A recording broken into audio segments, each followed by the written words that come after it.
In June of 2019, the P365XL was released. Since that time, there have been numerous reviews, both written and video, regarding the P365 and variants of. Many of these reviews are since 2019, with a few being within the last 3 years, and most were created in response to a new firearm that was a T&E firearm or that had been purchased for use. Some reviews are excellent, some reviews are good, and some reviews are not so good. Firearms, like most things, go through growing pains. In some cases, firearms are released in a beta condition, which simply means that the purchasers of these products become the testers under real-world conditions. As such, most growing pain issues are identified, and if the manufacturer listens to the people using their products, issues are solved and rectified in some manner.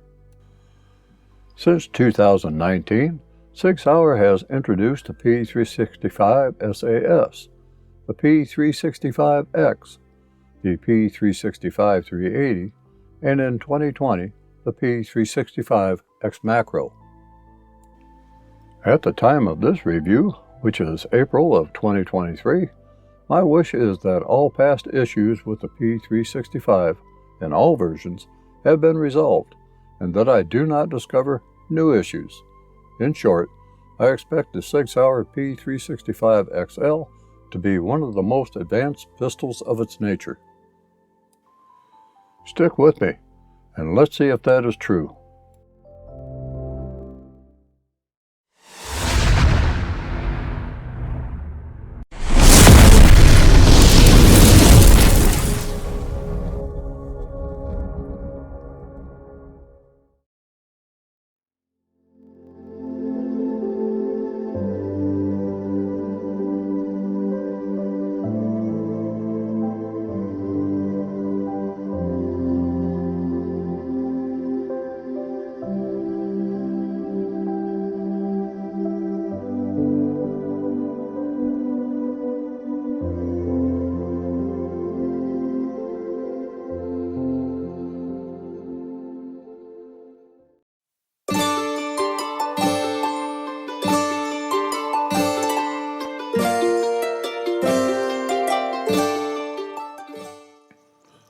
Since the advent of the 9mm in 1901, the number of firearms that can chamber it is beyond comprehension. Moreover, the cartridge has advanced ballistically so much that Mossad Ayub has stated that the tried, tested, and true 115 grain plus P or plus P plus is the best self-defense load in this caliber. That's not saying that the standard 9mm cartridge is ineffective, however. The Speer Gold Dot 124 grain jacketed hollow point at 1,150 feet per second with 364 foot-pounds of energy, or the Remington Golden Saber 147 grain jacketed hollow point with a muzzle velocity at 990 feet per second and generating 320 foot-pounds of energy, are no slouches. The Federal 124 grain Hydroshock can generate a muzzle velocity from 900 to 1,231 feet per second while developing 360 to 430 foot-pounds of energy, depending on barrel length. By itself, of course, the cartridge is harmless, but put into a quality pistol, even a poor quality pistol, the bullet fired from this cartridge can inflict impressive damage to the human body, depending on the bullet type. But I am not here to talk about the cartridge. I am here to talk about a quality pistol from which to fire it, the Sig Sauer P365XL.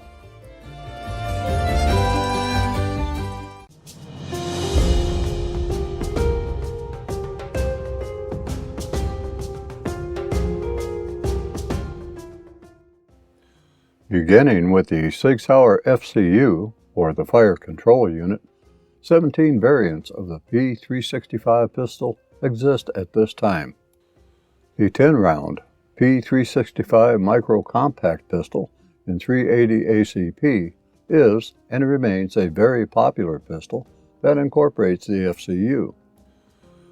The P365X was introduced in 9mm with a 12-round capacity and a 3.1-inch barrel. The P365XL brought in another 9mm pistol that also had a 12-round capacity, but with a barrel length of 3.7 inches. The P365XL with manual safety is the topic for today. If you have been following this channel, you know that the Glock G48 has been my EDC companion for a little while. I must say that it is a fine pistol. They say that the grass is always greener on the other side. Some say that Glock pistols are from the dark side. So, always on the lookout for greener grass, I decided to evaluate the Springfield Armory Hellcat Pro. The Hellcat Pro is also a very fine micro-compact pistol, and I gained 3 rounds over the Glock G48. So far, so good. In the back of my mind, however, was the time that I handled the P365XL at the range, and the experience with it was very positive. Although it only had a 12-round capacity, the trigger was outstanding. But a decision had to be made at the time, and the Hellcat Pro was purchased. In my review of the Hellcat Pro, I had made a statement that I could not afford to buy both at that time. That was at that time. But now was the time to purchase the P365XL. So I did. In and out of this review, there will be comparisons between the Glock G48, Hellcat Pro, and the P365XL. But I actually want to limit comparisons as much as possible to give the P365XL the due that it deserves. So, let's look at the specifications first, and then wade into the features.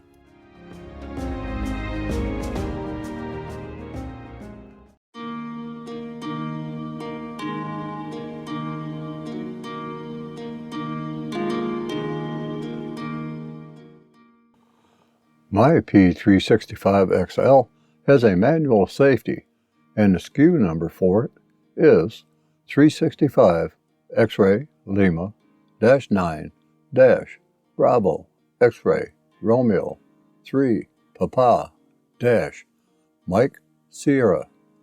There is also a model without the manual safety, but otherwise the specifications are the same. I'll talk about why I chose the manual safety model a bit later. The overall length is 6.6 inches with an overall width of 1.1 inch. The overall height is 4.8 inches and it has a 3.7 inch barrel. It weighs 20.7 ounces and has a sight radius of 5.6 inches. It is optic ready and incorporates X-Ray 3 day and night sights. The P365XL does have a Sig rail and is striker fired. The trigger is the X-Series straight type, and I'll expound on that later. The grip is nicely formed and textured black polymer.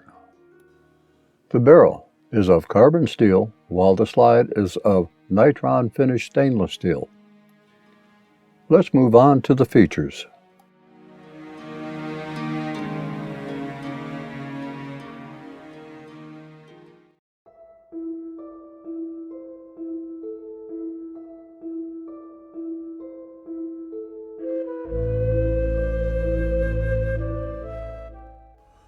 The front sight, of course, is one of the 3 parts that aim the pistol, the other 2 parts being the rear sight and the operator.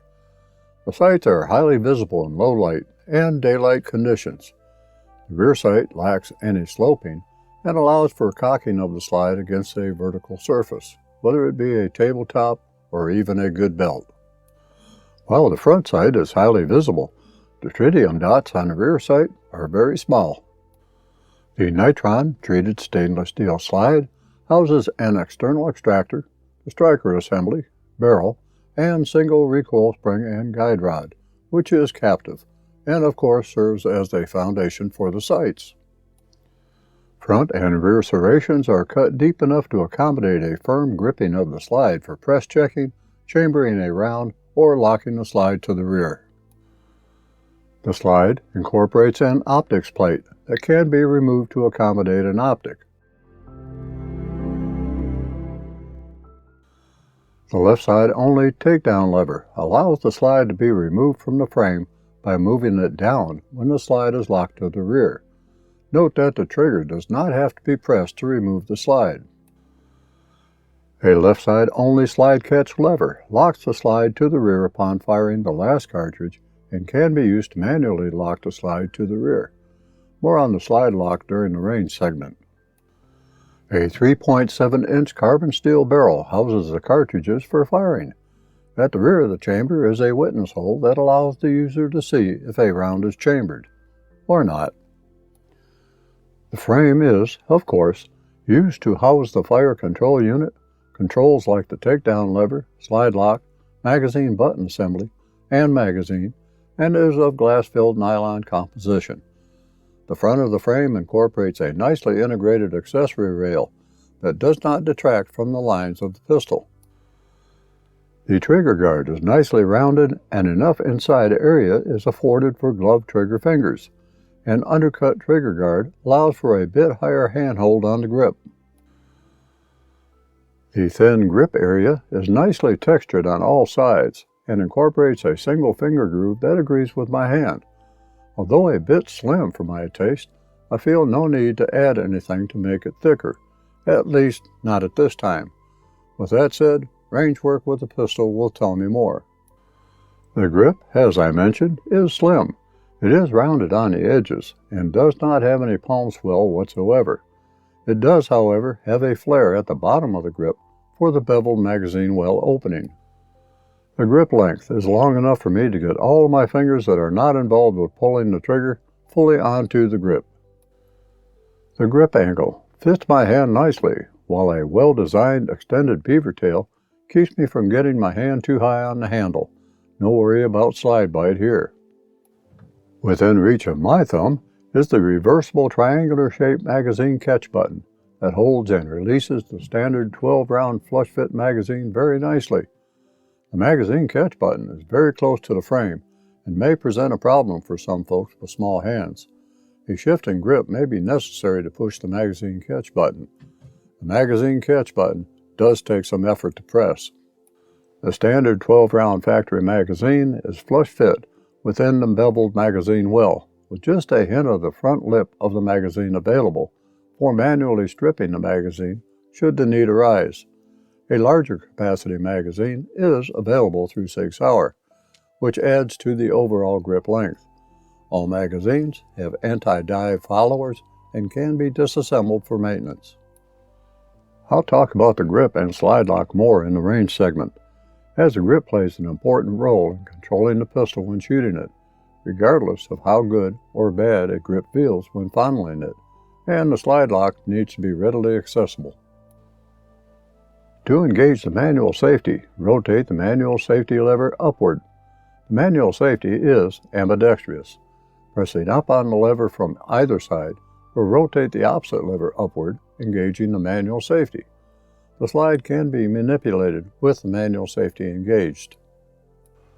Finally, I want to cover the trigger, and an excellent trigger it is. The X-Series straight type trigger has a 90-degree break, which means that when the trigger is perfectly vertical, it releases the striker. Coming in with a trigger pull weight of 4 pounds 2.9 ounces with a 5-pull average, the trigger feels lighter due to its design. Reset is very quick. There is a slight amount of take-up, and I find myself not trying to guess where the trigger will break. The trigger does not incorporate a trigger safety lever like that found on many pistols. With the relatively light trigger pull weight, I felt that I needed the external thumb safety, which I am used to anyway after the handling a 1911 pistol throughout the years. My thumb is already accustomed to using one. Overall, the ergonomics of the pistol seem friendly enough, and the overall balance and feel of the P365XL is very nice. All edges have received the melt treatment in that they are rounded and are snag-free.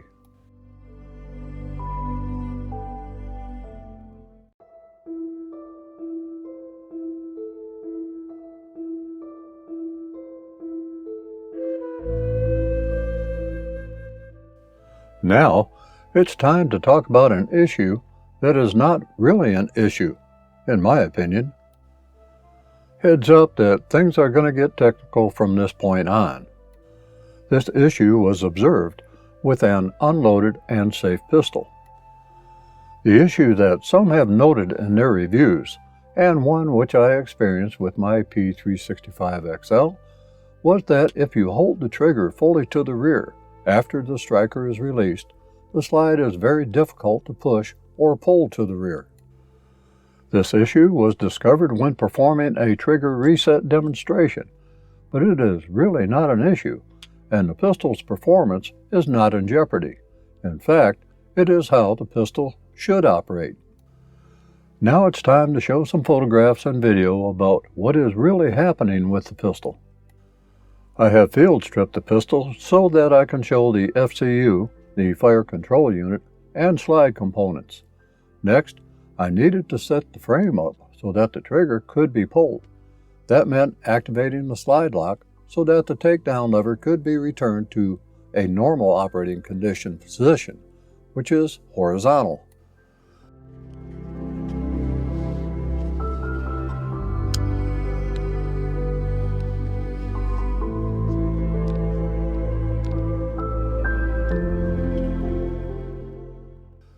The first thing to observe is the striker safety lever within the FCU. With the frame positioned as would be normal, the safety lever is at the right side of the FCU. If you read the owner's manual, there is mention of the safety lever. The manual states, before you attempt step 4, ensure that the safety lever is pushed down so as not to interfere with slide installation. Step 4 is installing the slide to the frame. As I pull the trigger, you can see the safety lever rise. When the trigger is pulled, that lever pushes against the striker button, which presses it upward and allows the striker to move fully forward beyond the face of the breech. If I allow the trigger to go forward, the lever will lower because it is not under spring tension, which is provided by the striker button under normal conditions, to push the lever down into the FCU. Now, let's take a look at the slide. The striker button prevents the striker from going all the way forward unless the trigger is pulled. Under normal firing conditions, when the trigger is pulled, the lever pushes the striker button fully upward enough so that it totally clears the striker, which allows the striker pin to protrude through the bolt face and strike a primer of a chambered round. Now is when things get really fast. When the cartridge fires, the slide is forced to the rear. Almost instantaneously, the striker is recocked. The striker block, since the trigger is still pulled, remains pressed upward. Enter the disconnector. The main job of the disconnector is to prevent the striker from contacting a primer when the slide returns to an in-battery condition until the trigger fully resets. But the trigger, if not released, will still force the trigger safety button to remain pressed upward, which means that the trigger safety lever is raised. This puts the front of the trigger safety lever against the safety button well, which would prevent the slide from retracting to the rear unless an unusual amount of force is used. Once the trigger is released, the safety lever is forced back into the FCU by the force of the safety button, which is under spring tension, and the pistol is again ready to fire by pulling the trigger. So, while some may consider using a great amount of effort to move the slide to the rear to check trigger reset an issue, it is not. It is simply the design of the pistol. In summary, I would say not to try to force the slide to the rear manually with the trigger fully to the rear. Some say that with shooting the pistol numerous times, it becomes easier to move the slide to the rear manually with the trigger pressed. That may be true, but it also may be true that excessive strain is being put on the trigger safety lever to do so, and could cause damage. That's all I have to say about that.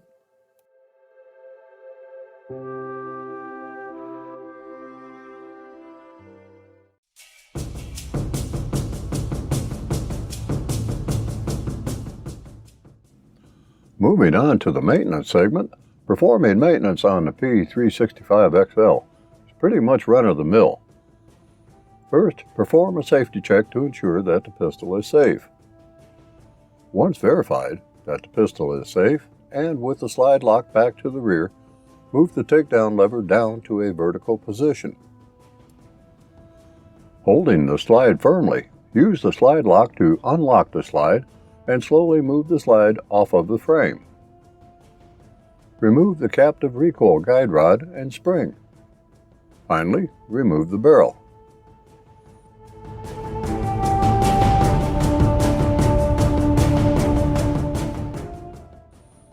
As far as cleaning, inspection, and lubrication, I leave that up to you.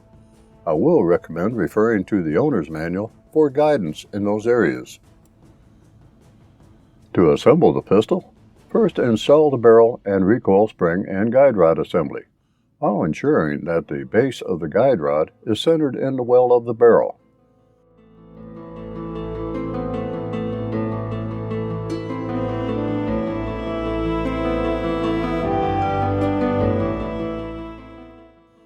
Assemble the slide and frame, pushing the slide assembly fully to the rear and locking it into place with the slide lock.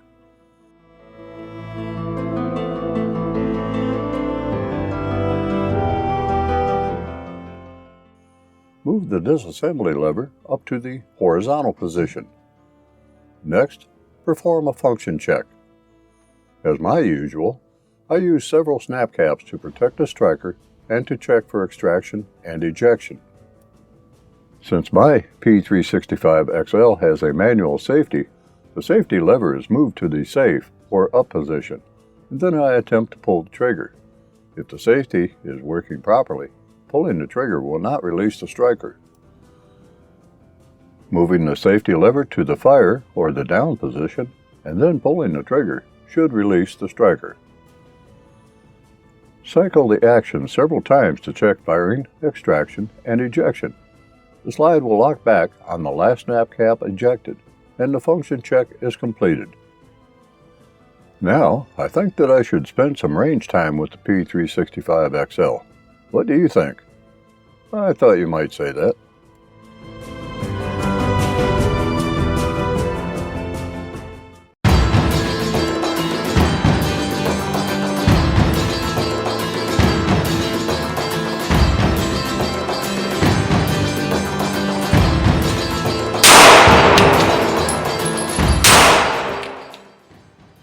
As I may have mentioned in previous videos, and may mention in future videos, I am not looking for groups when I take a firearm to the range, unless that is my intent. More often, I am looking for reliability and my ability to communicate with the pistol to hit what I am aiming at. As importantly, I am attempting to determine what the pistol is telling me. If I point the pistol at a certain spot, well-defined or some random spot that I have chosen, will the bullet strike at that selected spot? While I think that I should hit that spot, the bullet may or may not agree with me. The feedback from the pistol helps me determine if I need to adjust my grip on the pistol, adjust my point of aim, adjust my trigger pull speed, or adjust my finger position on the trigger, etc. The P365XL is an inherently accurate pistol. The challenge is to get me and the pistol working in harmony to obtain my desired outcome. I am the human in the equation, and most often it is my human actions that determines if the desired response can be achieved. But a mismatched human-to-machine interaction has to affect the equation. I prefer that a gripping area on the pistol be large enough to accommodate a full grip of my hands. To put it bluntly, I can only adapt so much to the grip on a pistol or a revolver. The grip of the P365XL is narrow, I am the guy who adds the largest grip adapter on his Glock pistols, whether it be a Glock G26 or a Glock G20. I like as much grip surface area as I can get. From a handling aspect, I like the Beretta 92 FS M9 pistol, as well as the Sig Sauer full-size and compact pistols, as well as CZ full-size and compacts. With a two-hand hold, I find myself compressing the fingers of the shooting hand with the palm of my support hand, which should be pressing the grip and not my fingers. My Glock G48 and Smith & Wesson M&P Bodyguard 380 have grip sleeves to increase the girth of the grip, and that helps. While the grip texture of the P365XL and my Springfield Armory Hellcat Pro is excellent, there is still this "I don't have enough grip on this gun" sensation. With the P365XL, I just have to do the best with what I have to hold on to.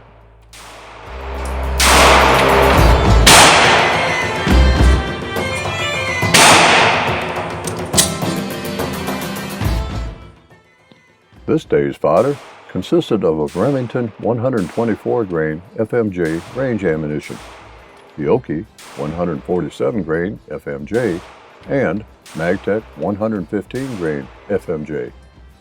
I forgot to bring my favorite defensive ammunition, Sig Sauer B-Crown 147 grain ammunition, but I had no doubt that the P365XL would run it. A later range day, perhaps. Running 6-round strings for 2 Mozambique drills of 3 rounds each per magazine at a target 7 yards distant showed me that the P365XL performs better than I can with it, at least at this time. The majority of shots impacted in close proximity of my expectations, while several did not impact in close proximity to my expectations. Again, those are on me. I began each run with the thumb safety on. The thumb safety is a bit more to the rear than I would prefer, as I am used to the thumb safety on a 1911 that is wider and more pronounced, and is also more extended forward than that on the P365XL. The thumb safety is also very stiff to move to the up position, plus the fact that there is not enough real estate to move it up to the safe position with the thumb of the shooting hand.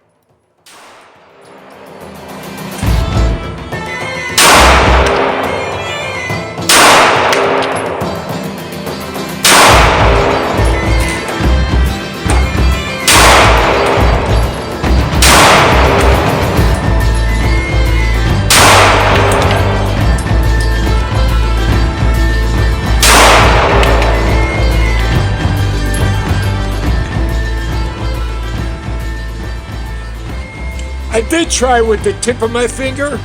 It does make a difference. Yeah, it does. All right. Well, we've been in best of place. Yeah.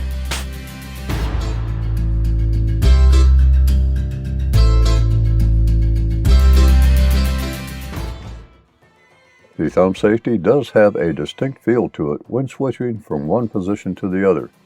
While pressing it down to the off position was fine using the thumb of my shooting hand, I found myself pushing it to the safe position with the thumb of the support hand. In fact, and after some practice, I found myself using the thumb of my support hand to operate both the slide lock and the thumb safety. This was quite awkward on this pistol, as I had to fumble with my hand positions way too much for my liking. Perhaps things will change as the pistol breaks in and parts loosen up. The trigger is unlike most others that I have pulled. There is the usual take-up before resistance is felt. Then, there is an increase in resistance that I can only describe as stacking. After a short amount of this stacking, there is a very soft break when the striker is released, and there is no overtravel. Trigger reset is very quick and tactile. Although the slide will operate with the thumb safety in the up-on position, it can interfere with moving the slide to the rear, using the rear serrations, and using an overhand method. I found it better to use an overhand approach from the rear, using the front serrations to be workable. With the thumb safety lever down, however, pushing or pulling the slide using the rear serrations posed no problem. The slide is stiff when moved manually, and the slide lock is very stiff to operate from an open slide condition. I found it better to slingshot the slide closed rather than use the slide lock. The P365XL, as expected, ran without flaw. Felt recoil was as expected from a light micro-compact pistol, sharp and to the point. All in all, the P365XL takes some getting used to, more so than the Glock G48 or the Hellcat Pro.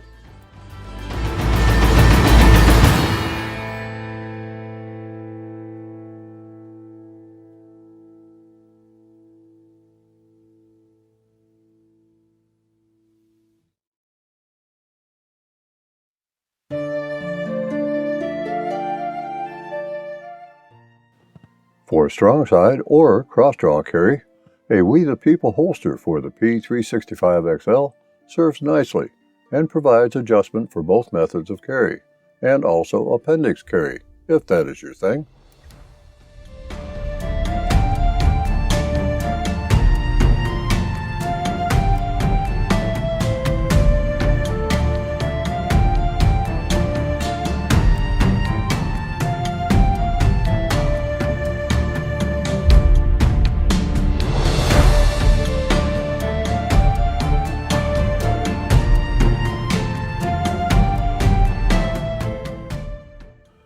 I was interested in shoulder holster carry, and I was hoping that my Gelco Classic Light 2.0 that can house the Glock G48 and Springfield Armory Hellcat Pro would also work with the P365XL. Unfortunately, it does not. Although the P365XL fits in the Classic Light holster, the dimensions of the P365XL allow too much movement within the holster, with the thumb brake snapped shut. There would be too much of a chance of the rear of the slide slipping past the thumb brake retention strap, and that would not make for a good thing. My primary concern is safety, mine and others, while carrying the P365XL that does not incorporate a trigger safety lever like Glock and other striker-fired pistols. The lack of the trigger safety lever was my reason to have an external thumb safety version. With this trigger, I am essentially carrying a 1911 in condition 1, cocked and locked. Granted that the P365XL is not supposed to fire unless the trigger is pulled, but with that little trigger safety lever not being present, and if something got in the way of that trigger when holstering, or if I pulled the trigger when I did not want to, well, bad things can happen. The thumb safety, at least, provides me with an added measure of safety and one in which I feel better about.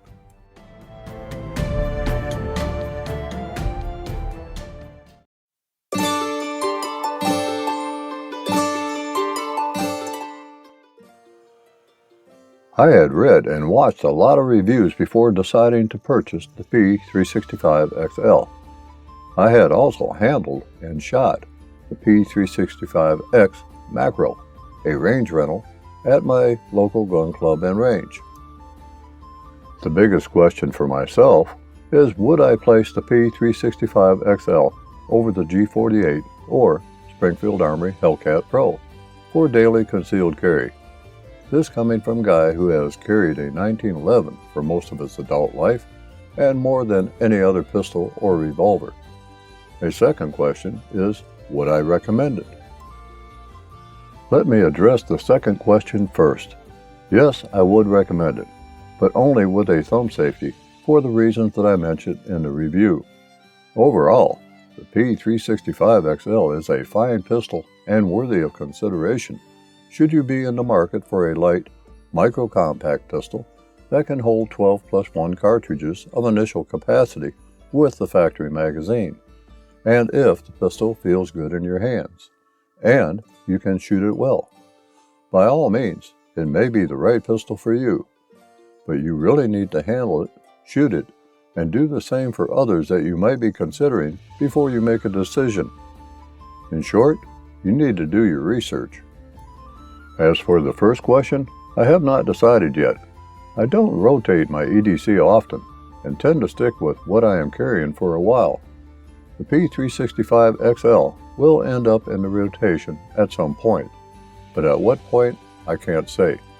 I will say that the Sig Sauer P365XL is one of my favorite micro-compact firearms. I do plan on producing a comparison video on the Glock G48, Springfield Armory Hellcat Pro, and the Sig Sauer P365XL to see how they stack up against each other in my world. So, stay tuned to the channel for that. I still have quite a few firearms, long and short, new and old, for which I have a need to produce a review, at least as long as I am able to. I hope that you will walk with me in my journey and return for these reviews. Until the next time, stay safe out there.